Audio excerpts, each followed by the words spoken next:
please join me in welcoming Isabelle. Thank you.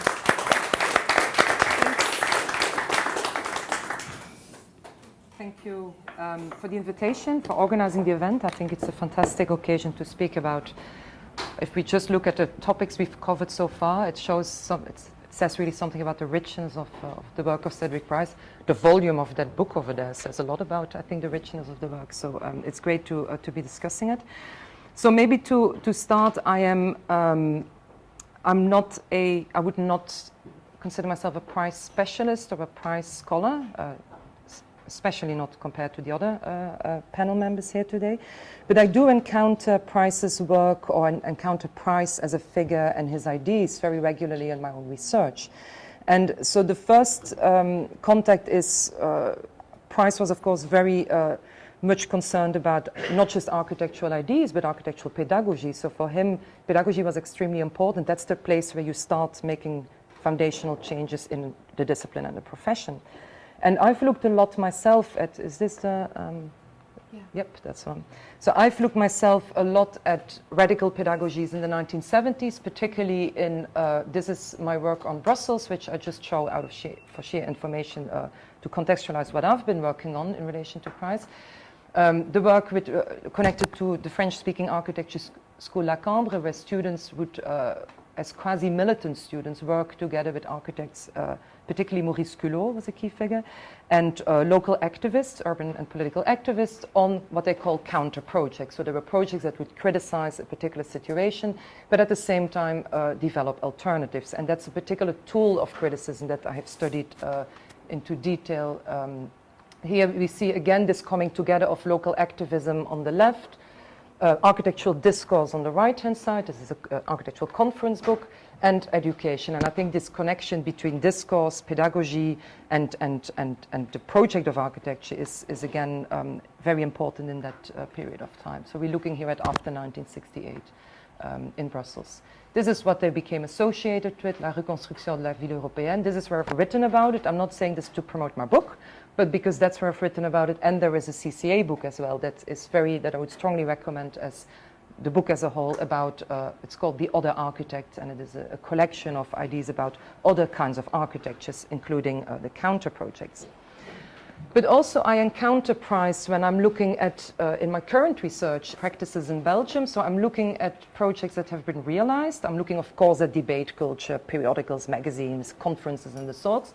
But I'm particularly looking at how did these anti-architectures and these ideas about, you know, the process rather than the product of architecture, how did these projects actually find realization? And so I look a lot at construction sites, at how, for example, did the labor workers feel about all this kind of radical architecture. So that's where I think I encounter Price, or the spirit of Price at least, very much. Many of these architects were directly influenced or felt inspired by Price. But then again, I'm also a keen reader of contemporary or fairly recent philosophers of science who have written, I think, in very similar vein on what is to be done, what is the kind of actions that we should take if we want to have a resistant practice. And one of them is Donna Haraway, and in this particular text, she uses the notion of category work, which refers to thinking about thinking, theory, and philosophy as category work, as questioning the foundations through which we are forced to think. That can be our own disciplinary background. In architecture, it could be the conventions of the profession, and so on. Or in Isabelle Stenger's and Vessiana Deprez work of making a fuss. And for me, Price is very much about, through the vehicles of writing, projects, critique, trying to think really fundamentally, we think, the foundations of architecture, what we've always thought was how we should be thinking about architecture.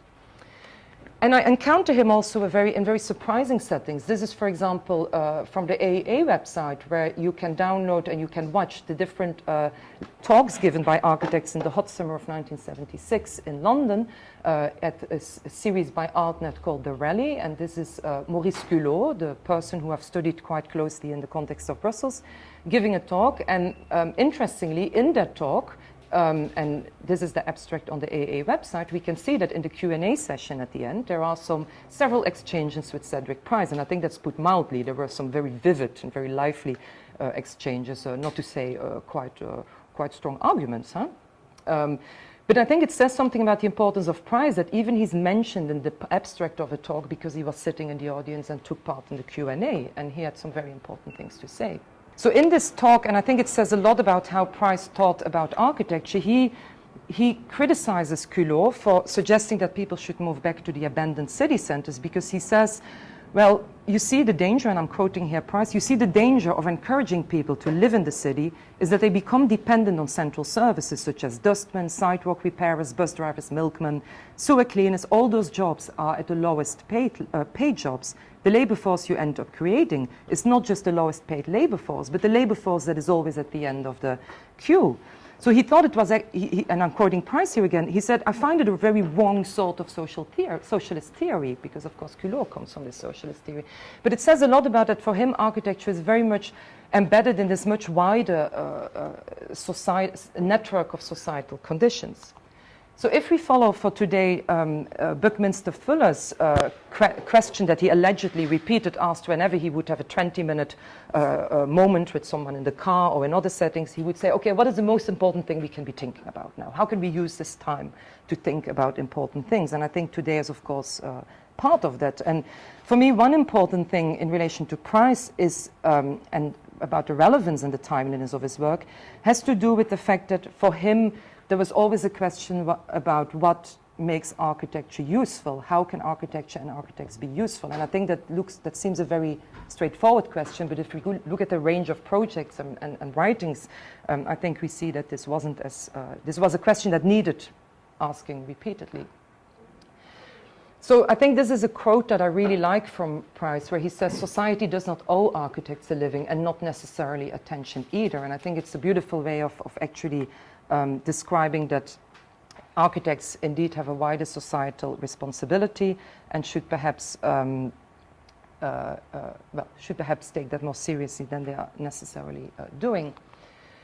This is some articles, Kim mentioned them. I'm drawing a lot. I think it's fair to the journals to at least mention them. They will be on the slides later on, where most of the information comes from. So I will start by, Price and pedagogy. I think here it's important to start from his distinction between provider and provision. So he criticized the fact that architects were often acting as providers of packages, and this of course comes from, amongst others, his recorded lectures, this particular one in 1975 titled Aiming to Miss. And he criticizes the idea that architects are perhaps too often providers of packages rather than focusing on provisions for life conditioning. So providers of packages is basically, again, not questioning the usefulness, whether actually these solutions are really needed. It's again asking what are we making these solutions really for?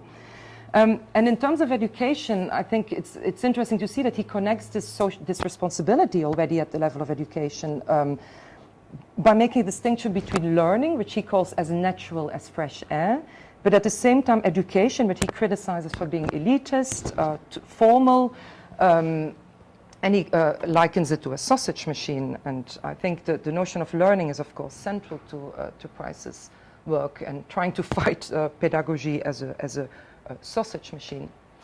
And for Price, this meant that as we've seen in some of the early projects, and also the project I will show in a minute, is that for pedagogy was very much about no longer strictly staying within the boundaries of education, whether it's conventions, whether it's literally the building of the school. So it's trying to venture out, break with these conventions and with physical boundaries, which was becoming possible because of new communication technology. So you could, in principle, study anywhere at any time. You didn't have to be in one particular building. You could, by means of communication technologies, study at home, for example, or in the car, on the train, and so on and so forth. And this resonated very much with the kind of initiatives we see in the 1970s, often under the banner of a school without walls, such as, for example, the project, the Philadelphia Parkway program, which was a project for pupils. This was not related to Price, but this is sort of in the same context, where pupils would be encouraged to study outside the school and actually find spaces to study, for example, abandoned buildings in the city that they thought could be transformed into a learning space. So the idea of the exploding school, that's Colin Ward's term, school without walls, these are old terms to depict the use of the city as a learning resource. And that's, of course, again, important, this interaction between using what is available already, readily available in the city as part of learning, rather than doing this necessarily in a school. I think, again, in that same time frame, an important figure for me, at least, was Brian Anson. He was also very much concerned with the creation of, he saw as Price, revolutionary force in pedagogy and in the students. And he even suggested to move from a radical to a revolutionary architect. Radical, he said, was working with communities, but still within the system. Revolutionary was really working against the system and an overthrowing of the logic of that system. And I think what's interesting is that Brian Anson, who makes this distinction in his well-known text From Radical to Revolutionary, an Architectural Association Quarterly in 1975, he actually gives this one single example that he thinks is inspiring for him, that it is possible, and that is Cedric Price. So he says almost alone in the 60s, Cedric Price stood out in trying to link his imagination to the realities of provincial life. And he refers here to the Pottery Thinkable project, and we've seen a detail of that, slides of that before. And this is a project in the AA school that tried to make students venture into the community, the ADAA Polyarch Bus Tour project, which is a project in February-March 1973, initiated by Peter Murray, who was technical editor at AD, the well-known journal at the time, a periodical. And students had basically got this derelict bus that they would transfer into an inhabitable vehicle, and they would travel across the country and visit different schools. It was, of course, very much building further on Price's idea on the national school plan, the interactions between students and schools, and of course, new communication technology, which was, the bus was stuffed with new communication technology, would allow them to do interviews, record it, and then broadcast these interviews on the next stop. So it was this kind of literally forging of communication. But the reason why I really like this project is because it was very much a struggle, and I like it when projects become a struggle in architecture. So, and particularly because Price seemed to have liked it. This idea that there were a lot of practical hurdles and struggles, and the students really struggled to get this, to transform the bus, to actually travel it would get stuck, the communication technology would often not work. And for him, this was very much part of learning. And I think this is important, that the struggle is, the failure and uncertainties are really much part in education, are part of the process of learning. And Price himself congratulated the students who, I quote, the nuts who actually drove the thing and made it work. So he was really quite, he celebrated these struggling students trying to do this bus projects. The same with the communication technologies. So getting the pots from the workshop over the buildings on Bedford Square onto the street where they would be assembled on the very day of departure, which of course was quite a challenge. They got stuck eventually in the mud in Bath. And so this is just some examples. There were several hurdles on the road that were, but I think the key message here is again that this was considered as part of the learning experience. And another example of the same time, so Brian Anson, so this was the more sort of advertised live project. The ADAA Polyarch was a well-known, well-advertised project. It was used also for poster image by Boyarsky for one of the summer schools in the AA or summer workshops in the AA. But there were actually other students working on live projects, working within communities or social outreach projects, and particularly in the middle school that was run by Brian Anson. Brian Anson, for those who don't know him, he was very instrumental in saving Covent Garden. So he was part of the Covent Garden Action Committee in central London, and he worked with students with these local communities. And for him, again, education was very much about opening these boundaries of the school. So students would work with these communities, but community members would also come and teach in the AA, which was even more radical to some degree, that they were actually allowed to teach some of the students. So for Brian Anson, the major architecture schools were major resource centers for the local communities in which they are situated. It was very much what he stood for. Another element that I want to bring in, so this is really all about the sort of social outreach, the questioning all the time of what makes architecture useful, and that we have to constantly ask that question, as in becoming, thinking about provisions rather than being providers. But I think the second element that I would like to bring in and is something that I think particularly in the Pottery Thinkable project is quite present, and that's the element of, on the one hand, these were revolutionary projects that required like the complete rethinking. Price himself said the design task for him, as I read it, was no less than revolutionary, because he said it's no longer a question of improvement, but it's of rethinking. So there's this complete rethinking of the profession, of the way the profession goes about dealing with space, was at the heart of Price's work, as far as I read it. But at the same time, and I think that's really interesting, he also was very much hands-on, like the Pottery's Think Well project was really tapping into those local histories and the local situations, the local settings. And this combination of very visionary, revolutionary even, but at the same time being very hands-on and very careful in preparing the ground for these revolutions was what connects, in my view, the likes of Price and Anson. And there is an anecdote about the Pottery's Think Belt that I take as particularly telling here, which is the choice of the term Think Belt. And I'm sure those who have looked into this project, the members of the panel, may have more details really, or may even counter this argument.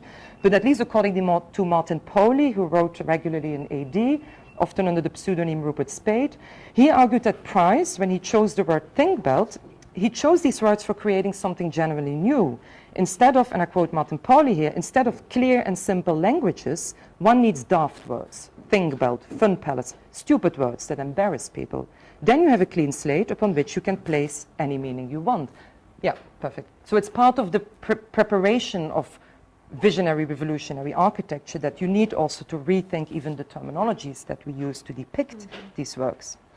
And I think this is, for me, again, I'm a keen reader via Isabelle Stengers, amongst others, of Virginia Woolf's work in this particular context, Three Guineas, where she talks about words that have an order.